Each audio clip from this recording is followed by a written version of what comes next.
फवाद चौधरी और शुएब शाहीन में झगड़े के बाद सुलह, डियाला जेल के बाहर दोनों में तल्ख कलामी हुई। फवाद चौधरी ने शुएब शाहीन को टाउट और गद्दार कहा। शुएब शाहीन ने जवाब दिया, अपने काम से काम रखो। तल्ख कलामी हाथापाई तक जा पहुंची। फवाद चौधरी ने थप्पड़ रसीद कर दिया। शुएब शाहीन जमीन पर गिरे, बाजू में भी चोट आई। जेल के अमले ने बीच बचाव करवाया। बादशाह फवाद चौधरी ने बताया कि शुएब शाहीन ने बानी का नाम लेकर मुझे भगोड़ा कहा। बानी ने तस्दीक की तो उन्होंने ऐसा कुछ नहीं कहा। मैंने शुएब शाहीन से कहा, बानी का नाम लेकर ऐसी बातें ना किया करें। बानी के हुक्म पर हमने सुलह कर ली, मामला खत्म हो गया।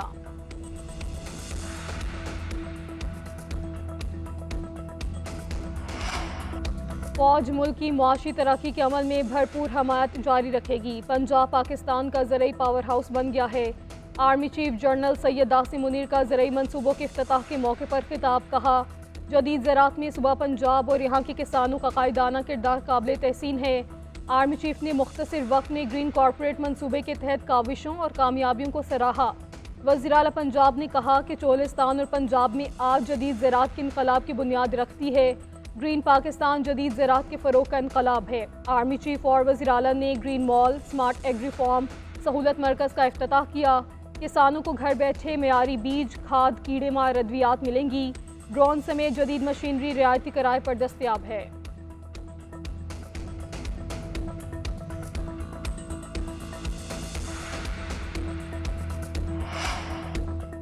चीन की तरक्की से दुनिया को कोई खतरा नहीं। चीन का अरूज मस्बत पेशरफ्त है, इससे खौफजदा होने की ज़रूरत नहीं। हम दहाइयों से चीन के पड़ोसी होने के नाते जानते हैं कि चीन दूसरे ममालिक के अंदरूनी मामलात में मुदाखलत नहीं करता। दौरे चीन के दौरान सदर मुमलिकत आसिफ अली जरदारी का चीनी सरकारी मीडिया को इंटरव्यू। कहा, 3 दहाइयों में चीन की तेज़ रफ्तार तरक्की और तब्दीली ने बहुत मुतासिर किया। चीन के हर शख्स का अपने शोबे में बेहतरीन काम कौम के इज्तिमाई फ़ायदे का बायस बन रहा है।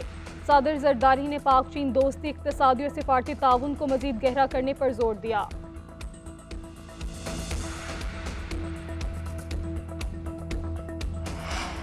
पाकिस्तान ने $1.5 अरब के नए रियायती कर्ज के लिए IMF को रजामंद कर लिया। नया कर्ज प्रोग्राम मौसमियाती तब्दीलियों के नुकसानात के तदारुक के लिए होगा। IMF वफ़द 24 फरवरी से पाकिस्तान का दौरा करेगा। नए मौसमियाती तब्दीली कर्ज प्रोग्राम पर मुज़ाकरात होंगे। पाकिस्तान को 2 साल कबल मौसमियाती तब्दीली से $30 अरब का नुकसान हुआ। नया कर्ज मौसमियाती तब्दीलियों के नुकसानात कम करने में मदद करेगा। IMF वफ़द मौसमियाती तब्दीली के इक़दाम और अहदाफ का जायजा लेगा। कर्ज प्रोग्राम पर बातचीत मार्च के पहले हफ्ते तक जारी रहेगी।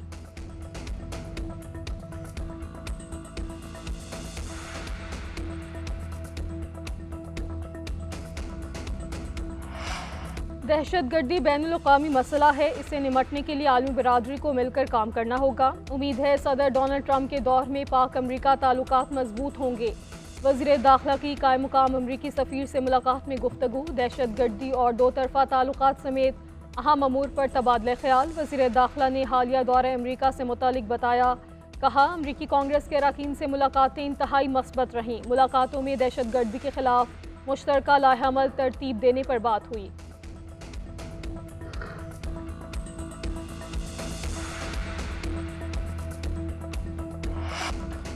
सिंध की सड़कें तामीर न होने पर वज़ीर आला मुराद अली शाह का विफाक से शिकवा। लगता है ये पाकिस्तान की सड़कों में शामिल ही नहीं। विफाकी हुकूमत ने नेशनल हाईवे को भुला दिया है। 8 साल से इंडस हाईवे का यही हाल है। ट्रैफिक हादसात में लोगों की जानें जा रही हैं। विफाकी हुकूमत को दोबारा कहेंगे कि सड़कें जल्द मुकम्मल की जाएं। तकरीब से खिताब में मुराद अली शाह बोले कि सिंध को देखकर दीगर सूबों के लोग भी अब पीपल्स पार्टी के साथ होंगे।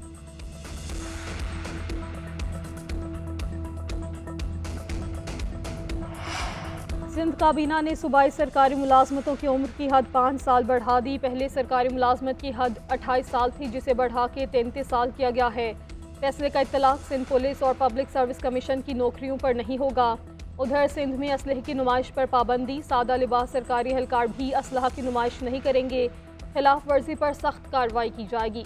सीनियर वजीर सिंध शर्जील इनाम मेमन की न्यूज़ कॉन्फ्रेंस। कहा, बगैर ड्राइविंग लाइसेंस गाड़ी चलाने की इजाज़त नहीं होगी। कोई गाड़ी बगैर रजिस्ट्रेशन शोरूम से नहीं निकलेगी।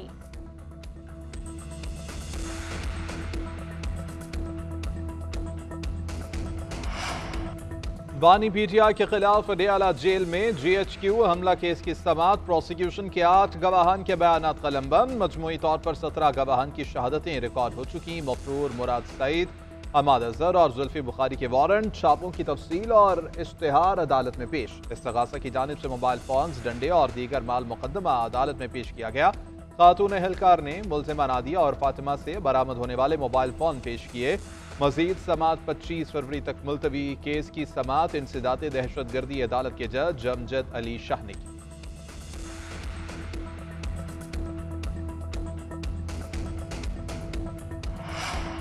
शेर अफजल मरवत जानते हैं उन्हें क्यों निकाला। वो थोड़ी मासूमियत का इजहार कर रहे हैं। बानी पीटीआई कोई फैसला बगैर वजह नहीं करते। सलमान अकरम राजा का कहना है बानी पीटीआई कह चुके हैं वो डील के तहत बाहर नहीं आएंगे। वो तो बनी गाला जैसी पेशकश भी मुस्तरद कर चुके हैं। बैकडोर राब्तों का इल्म नहीं।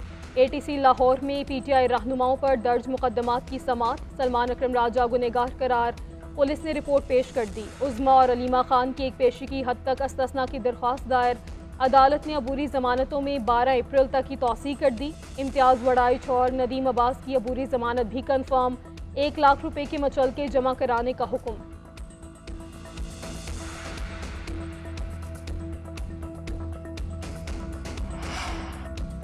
खैबर पख्तूनख्वा में अमन के क़याम के लिए वज़ीर आला अल यमीन गन्नापुर की ज़ेर सदारत मुशावरती इजलास। अफगानिस्तान के साथ फौरी मुज़ाकरात शुरू करने का फैसला।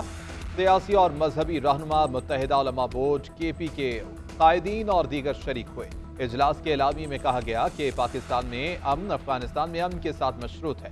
दहशतगर्दी से निपटने के लिए अफगानिस्तान के साथ हुकूमती सतह पर मुज़ाकरात जल्द शुरू किए जाए। दहशतगर्दी के खिलाफ बाअसर सियासी और मजहबी शख्सियात का जरगा तश्कील दिया जाए। मुल्क में इंसानी हकूक़ की पामालियों का सदेबाब किया जाए। कौमी मुफाहमत और सियासी इस्तेहकाम की अशद ज़रूरत है।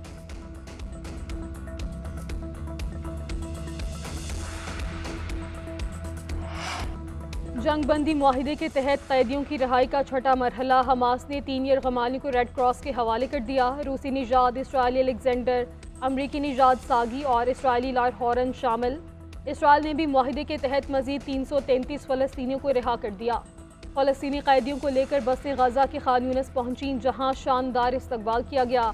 रिहाई पाने वालों में उम्र कैद के 36 कैदी शामिल। उधर हमास का कहना है गजा जंगबंदी मुआहिदे के दूसरे मरहले पर इसराइल के साथ बिलवास्ता मुज़ाकरात अगले हफ्ते शुरू होंगे। दूसरी तरफ इसराइली काबिज़ फ़ौज की मकबूजा मगरबी किनारे में कार्रवाइयाँ जारी हैं।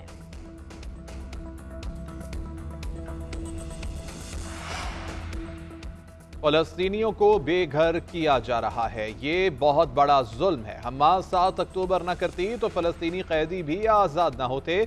हमास ने अपना हक इस्तेमाल किया। अमीर जमात इस्लामी हाफिज नईमुर्रहमान का इंटरनेशनल फ़लस्तीनी कॉन्फ्रेंस से खिताब। कहा कि 1 लाख फ़लस्तीनी शहीद हो चुके।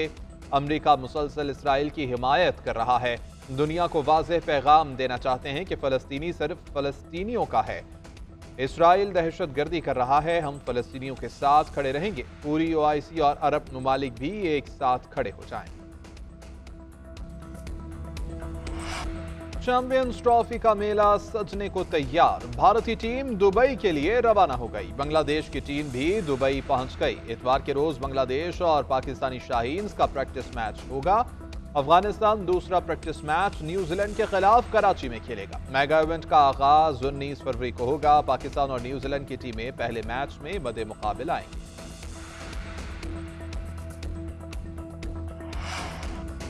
सब चाहते हैं कि हम भारत को शिकस्त दें। चैंपियंस ट्रॉफी जीतना मेरा ख्वाब है। नायब कप्तान सलमान अली आगा की PCB पॉडकास्ट में गुफ्तगू। कहते हैं ट्रॉफी उठाना यादगार लम्हा होगा। स्पिनर इब्रार अहमद ने कहा कि मैचेस में स्पिन बॉलिंग का किरदार अहम है।